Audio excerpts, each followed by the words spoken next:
Mrs. Crane, Ethan, Happy New Year. Happy New Year. How have you been, Charlie? Fine, thanks. Good to have you back. Thank you. It's great to be back. I'm so glad that you took the job, Ethan. I know that everyone's really excited that you're back. Well, I am glad. But what is going on here? Well, I thought it would be nice for the employees to have a little celebration, and then they can go home early to their own New Year's Eve parties. Well, the employees must be shocked. I mean, Alistair and Julie never did anything like this. Well, I thought it would be good for morale. I'm sure you're right. I mean, they'll probably work much harder for you if they know that they're appreciated. Well, I just treat them the way I'd like to be treated. You're amazing. And you are a natural for this job.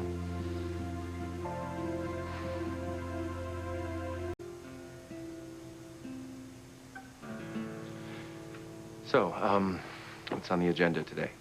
Well, since Fox is my new assistant, I had him put a list of projects together for us to review. Fox. Yes, your brother.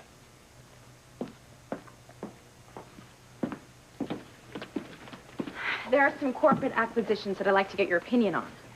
If you're expecting my half-brother to handle this, I'm afraid you're going to be waiting a long time, Theresa. Really? And why would you say that? Fox has never worked a day in his life, and I'm sure he doesn't think this job has anything to do with work. Probably wants an office and an expense account. You need to be careful, Theresa. I will. It doesn't seem that bad.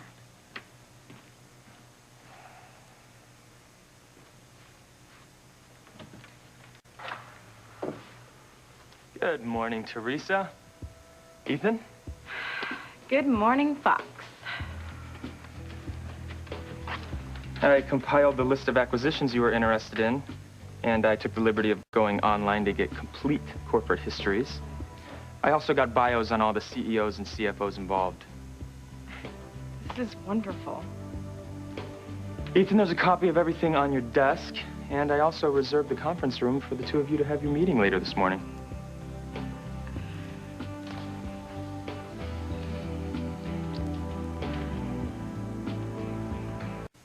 Fox, I'm impressed.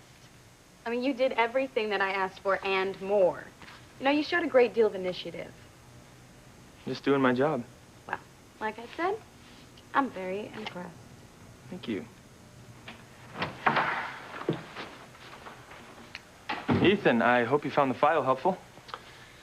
It's quite thorough. I was just wondering who you paid to put it together. You never change, Ethan. Neither do you, Fox. That's what scares me. Now, big brother. You're letting your paranoia show. Theresa, I hope I'm not interrupting, but am I? No, come in. Hey, baby. Hello. Oh, this is my new assistant, Ethan's half-brother, Fox Crane, Whitney Russell. Oh, hello. Hello. It's a pleasure to meet you, Whitney. Thanks. So, Theresa, do you have time for some coffee, or? I've always got time for you.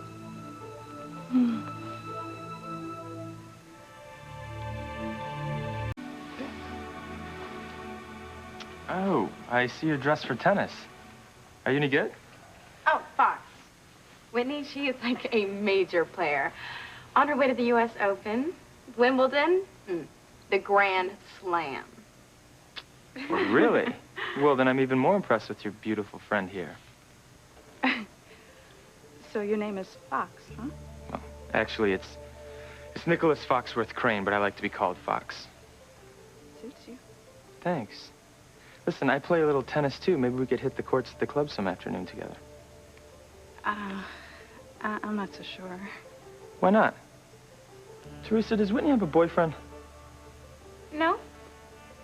Maybe she just doesn't want to play with a novice like you. Ouch. Ouch. I'll tell you what. I'll practice really hard, okay? And then maybe you'll give me a shot. Sure. Maybe. Okay. Okay. Theresa, I'm going to take care of those phone calls for you. Again, Whitney, it was a pleasure to meet you. Thanks. Don't worry, Ethan. I'm not going to hurt anybody.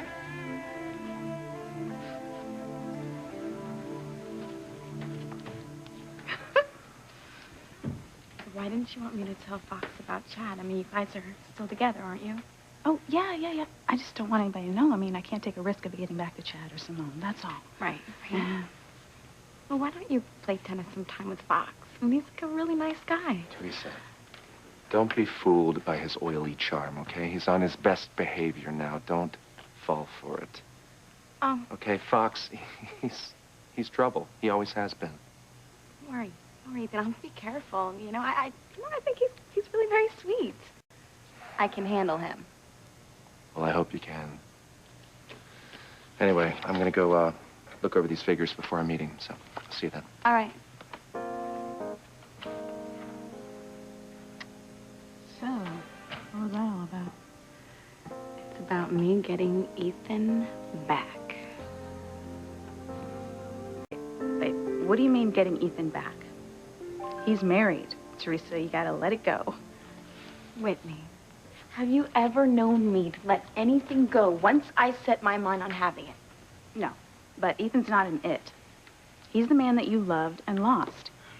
And he's married to Gwen, who's expecting their first child. I know, but that doesn't have to be forever.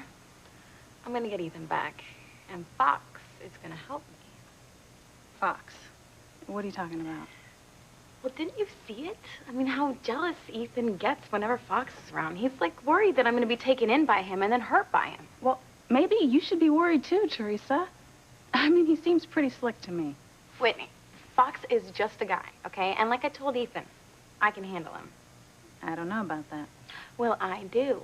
And every time Ethan sees me with Fox, he gets really upset. Which tells me Ethan still loves me. You really think so? I know so. And I'm going to use Fox to help Ethan realize how strongly his feelings are for me. And once he realizes it, he won't be able to be with Gwen. He'll know that he only wants to be with me. Theresa, I don't think you should do this. I mean, it's wrong. Ethan and Gwen were married in a church. It's a sacrament. Well, it's not my fault that Ethan lied to Father Lonigan when he told him that he loved Gwen more than me. You watch with me. Ethan still loves me, and I am going to get him back. I mean, I can tell by how protective he gets when Fox is around. Maybe it's because he knows his brother. Maybe he knows that Fox is a womanizer or a user or something. Whatever, Whitney. I'm going to use that to get Ethan back. You know, I really can't believe that you are actually starting out the new year without learning anything from all of your past mistakes. I am starting out the new year more determined to get Ethan back than ever. You're setting yourself up to get hurt again. So, what's this Fox guy's story anyway? Apparently, he's like the bad boy in the family. In that family. Now, don't you think that's saying something, Theresa? Oh, please. He's like harmless. But as long as Ethan thinks he's a danger to me, well, see, that's better for me. Maybe you should listen to Ethan, Theresa. I mean, they have the same mother. Ethan's known him his whole life. I'm sure he knows Fox well enough to have good reason to be worried about you. You're setting yourself up to get hurt really badly, Theresa. I'm not worried.